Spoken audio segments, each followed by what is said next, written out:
ডিম, আলু আর পাউরুটি দিয়ে তৈরি এই মজার স্ন্যাক্স আইটেমটি এতটাই টেস্টি যে একবার বানালে বারবার বানাতে বাধ্য হবেন।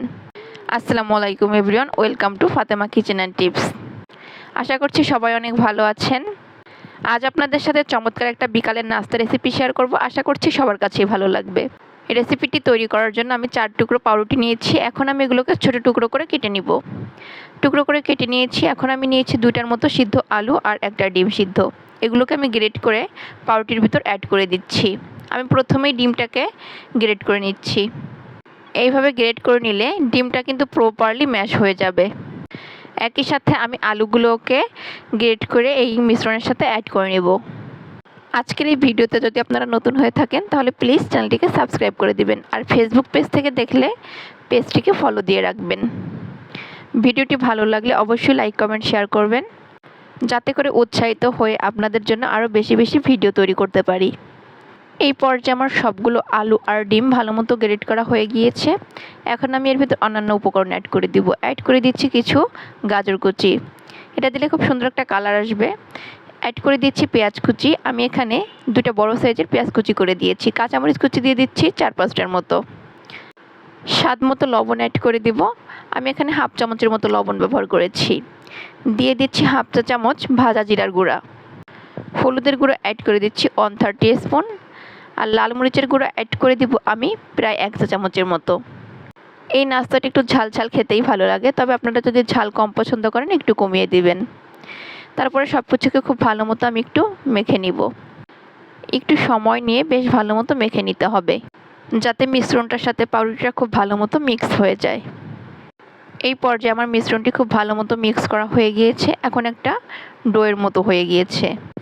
এখন আমি হাতের সাহায্যে এগুলোকে নাস্তার শেপ দিয়ে নিচ্ছি। দেখতেই পাচ্ছেন আমি কিভাবে তৈরি করছি।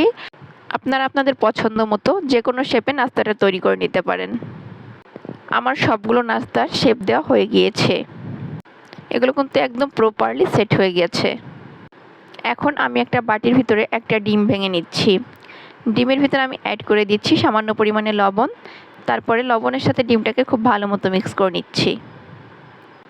চেষ্টা করবেন রুম টেম্পারেচারে থাকা ডিম নেওয়ার জন্য।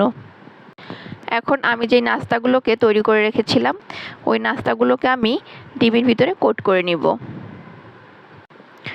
প্রথমে আমি নাস্তাগুলোকে ডিমের ভিতর কোট করে নিব।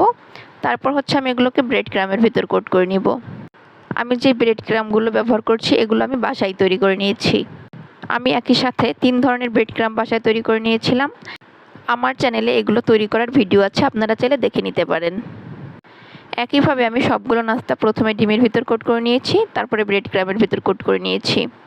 এই পর্যায়ে আমার সবগুলো নাস্তা তৈরি করা হয়ে গিয়েছে। এরই মাঝে আমি চুলে একটা প্যান বসিয়ে দিয়েছি, আর তার ভিতর দিয়ে দিয়েছি পর্যাপ্ত পরিমাণে তেল। তেলটাকে ভালো মতো গরম করে নিয়েছি। এখন একে একে আমি নাস্তাগুলোকে তেলের ভিতর অ্যাড করে দিচ্ছি। অবশ্যই তেলটাকে ভালো মতো গরম করে তারপরে নাস্তাগুলোকে অ্যাড করতে হবে। তারপরে চুলার জাল মিডিয়াম টু লো হিটে রেখে আমি নাস্তাগুলোকে ভালো মতো ভেজে নিব। হাই হিটে নাস্তাগুলো ভাজতে যাবেন না, তাহলে নাস্তাগুলো পুড়ে যাবে, আবার ভিতরটা খুব ভালো মতো কুক হবে না। একটা সাইডে যখন সুন্দর একটা কালার চলে এসেছে তখন আমি নাস্তাগুলোকে একটা কাঁটা চামচের সাহায্যে আলতো হাতে উল্টিয়ে দিচ্ছি। একইভাবে আমি উল্টে পাল্টে চারদিক দিয়ে খুব সুন্দর একটা কালার আসা পর্যন্ত নাস্তাগুলোকে ভেজে নিব। নাস্তার ভিতরে যখন খুব সুন্দর একটা কালার চলে এসেছে এই পর্যায়ে আমি নাস্তাগুলোকে তেল ছড়িয়ে প্যান থেকে তুলে নিচ্ছি। মাশাআল্লাহ, নাস্তার কালারটা কিন্তু খুব সুন্দর এসেছে, আর খেতেও কিন্তু খুবই মজার হয়েছিল।